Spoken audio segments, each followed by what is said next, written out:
안녕하세요. 이번 시간에는 몰드 위저드 파팅 시 필요한 기능들을 응용하여 실제 예제를 통해 따라해 보도록 하겠습니다.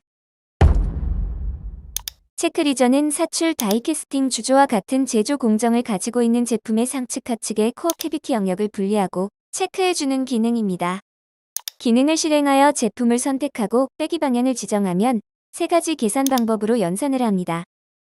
첫 번째 옵션은 연산이 끝난 후 현재 분석된 결과를 유지한 채 재연산을 할 경우고, 두 번째 옵션은 재연산을 하지 않고 코어 캐비티 영역을 정의할 때 사용하며, 세 번째 옵션은 모든 정의를 초기화시키고 재연산할 때 사용합니다. 계산이 끝나면 리전 탭에 들어가 리전 컬러 세팅 버튼을 눌러보겠습니다. 코어 및 캐비티 영역이 컬러로 분리되고 두 영역의 투명도를 적용해 확인해 보겠습니다. 언디파인드 리전은 코어 또는 캐비티 영역으로 구분할 수 없는 영역으로 언더컷이나 무구배 구간을 말합니다. 그럼 어사인 투 리전을 사용하여 알 수 없는 영역을 재정의해 보겠습니다.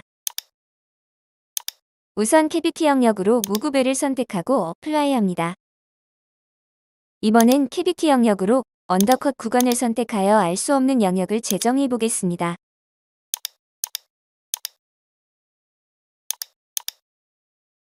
선택이 완료되면 어플라이를 눌러 값을 적용합니다.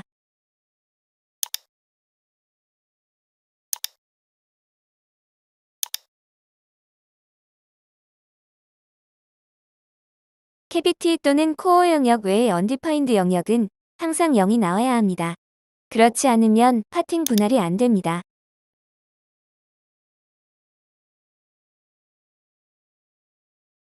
마지막으로 세팅은 모델의 내부 인터널 루프를 이용하여 분석하는 기능입니다. 인터널 루프는 모델의 닫힌 엣지를 검색하여 분석하고, 파팅 엣지는 코어 캐비티 영역을 경계로 최외곽 엣지를 검출하여 분석해줍니다. 인컴플리트 루프는 언더컷 영역으로 디파인 리전에서 캐비티 코어 영역을 정의하면 사라집니다. 체크 리전을 통해 상하 영역이 정의되었다면 파팅 서페이스 및 패치 서페이스 정의를 해보도록 하겠습니다. 제품 홀 중에서 언더컷 구간이나 복잡한 홀 구간을 솔리드 기능을 사용해 단순화시켜 보겠습니다.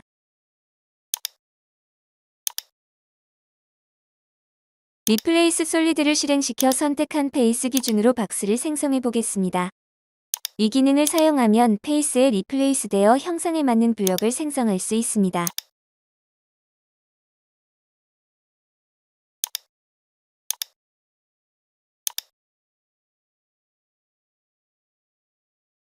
언더컷 구간을 솔리드 패치하기 위해 이 기능을 사용합니다. 마찬가지로 선택면에 맞추어 박스가 생성되고, 참조면의 방향을 바꾸어 박스 생성 방향을 조절할 수 있습니다. 박스 하나를 더 추가해 보겠습니다.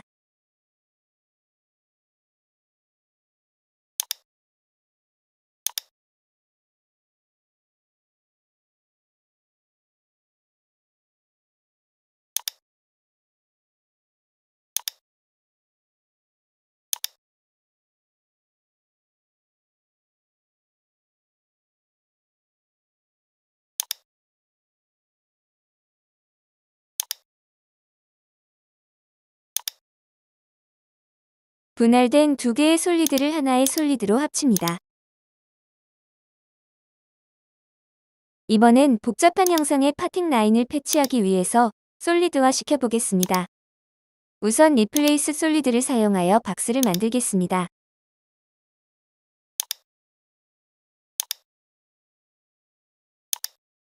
방향을 전환합니다.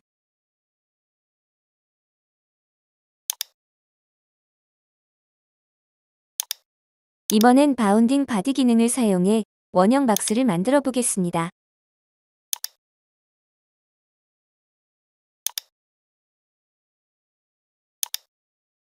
리플레이스 페이스를 사용해 동일한 면으로 맞춰 보겠습니다.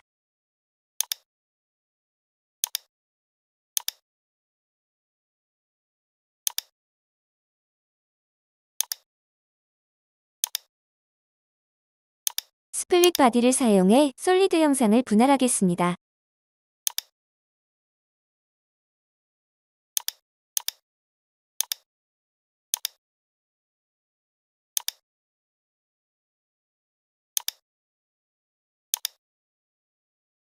분할된 솔리드를 리플레이스 페이스를 사용해 원형 블럭면에 맞춰보겠습니다.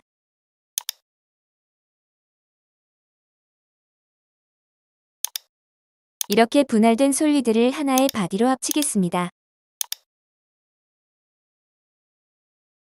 이렇게 3개의 솔리드 바디 형상이 만들어졌고 이 형상을 패치해 보도록 하겠습니다.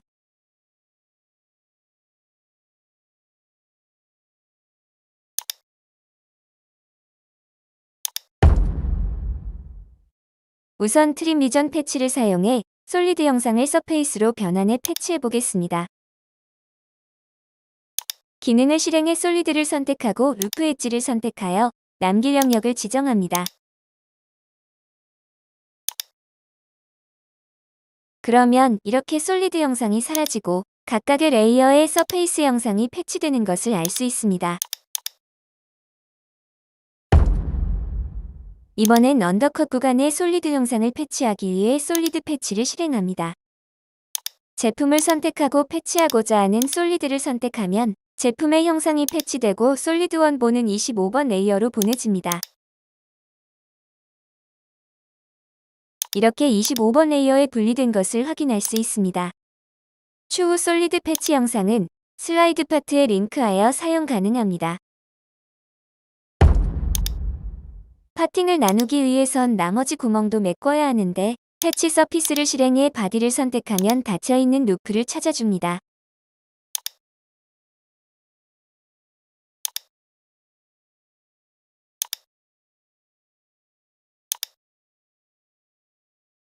루프의 참조 서피스의 선택 방향에 따라 패치 형상이 달라지므로 방향 전환이 필요합니다.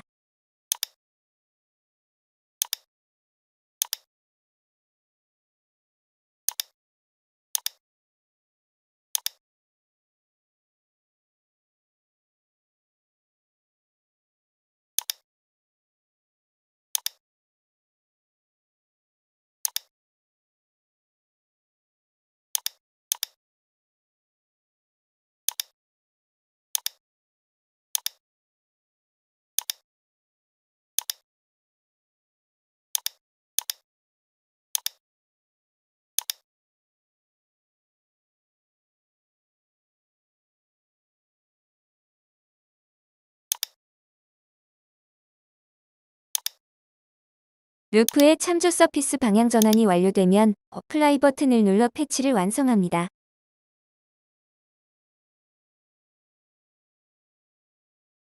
패치된 서피스는 코어 캐비티로 분리되어 27번, 28번 레이어에 각각 분리됩니다.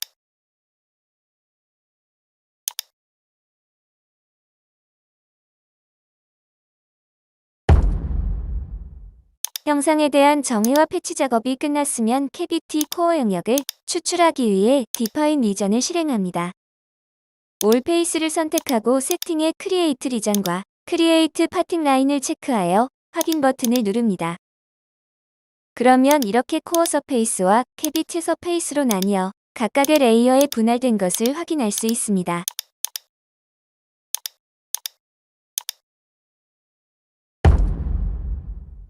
이번엔 파팅 서페이스를 생성하기 위해 디자인 파팅 서피스를 실행해 보겠습니다.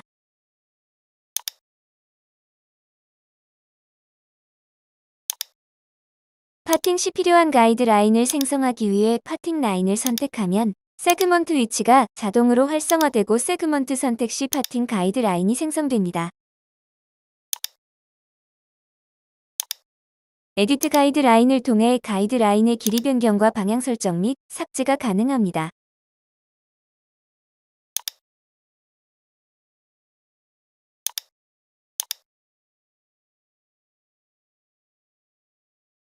파팅 라인에 커서를 갖다 놓으면 화살표가 생기고 원하는 화살표 근처 라인을 찍으면 가이드라인이 생성됩니다.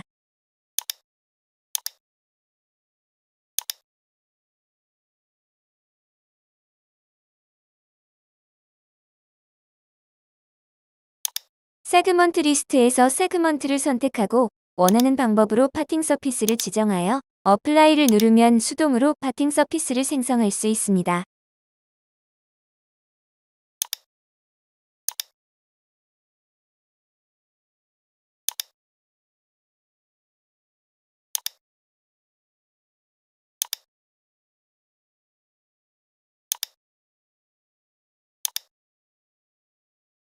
수동뿐만 아니라 자동 생성도 가능합니다. 자동 생성 버튼을 누르면 최적의 방법으로 파팅 서피스를 생성합니다.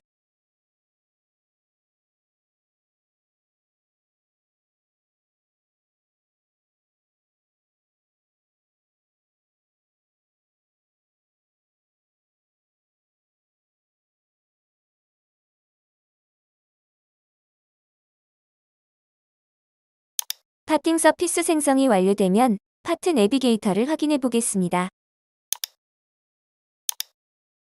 파팅 서피스도 코어 서페이스와 캐비티 서페이스로 각각 분리된 걸 확인할 수 있습니다. 지금까지 작업했던 캐비티 정의 및 파팅 관련 정의가 끝나면 실질적인 코어, 민 캐비티를 생성하기 위해 디파인 캐비티, 엔드 코어를 실행해 보겠습니다.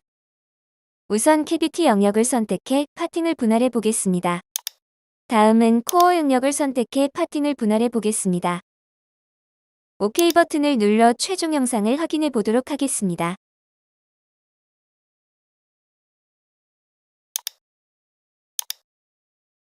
어셈블리의 최상위 파트로 이동하여 확인해 보도록 하겠습니다.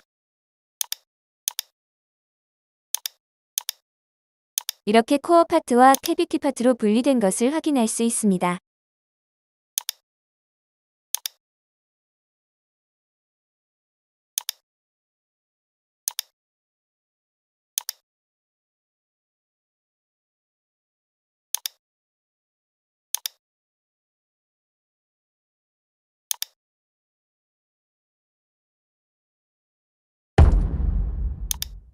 마지막으로 슬라이드 코어에 사용할 패치 바디를 확인해 보도록 하겠습니다.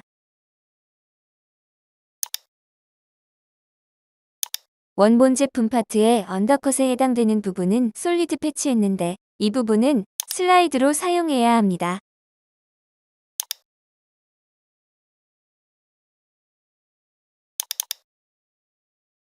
솔리드 패치는 25번 레이어에 숨겨져 있습니다.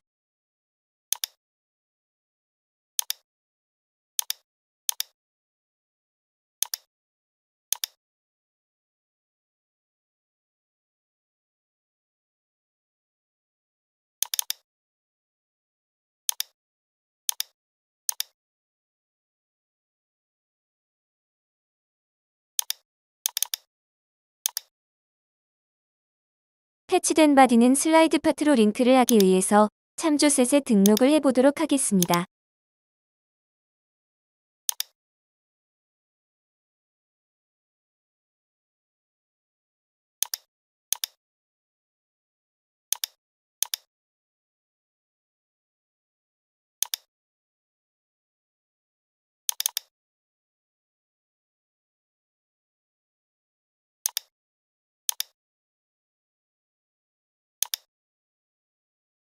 참조셋을 슬라이드로 변경합니다. 코어 및 캐비티 파트를 숨깁니다.